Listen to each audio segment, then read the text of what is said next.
সেইটো সপোনত দেখিছেনে জুবিন দাক? সপোনত সেইটোৱে মানে এনেকুৱা লাগে কি নুশুমেই নেকি, মানে শুলেই মানে কিবা ইমান অদ্ভুত বস্তু কিছুমান দেখি থাকোঁ।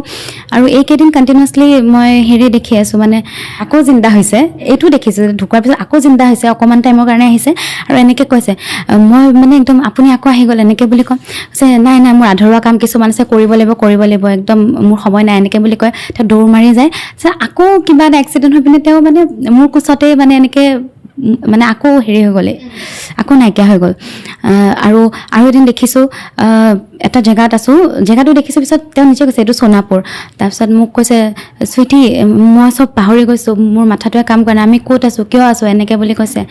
তাৰপিছত মই চিঞৰি আছোঁ গৰিমা বৌ আহক আহক, এনেকৈ সপোনত দেখা কথা দেই, বৌ ইফালে আহকচোন, ছাৰৰ কিবা হ'ল এনেকৈ বুলি বৌক মাতি আছোঁ, বৌ দৌৰি দৌৰি আহিছে।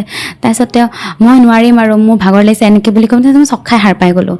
মানে নাজানো কি হৈছে, সদায় এনেকুৱা ধৰণৰ সপোন দেখি, সেইটো কাৰণে বেছি মানে ডিষ্টাৰ্বড হৈ থাকোঁ আৰু ৰাতি টোপনি মাৰিব নোৱাৰোঁ সেইটো কাৰণে।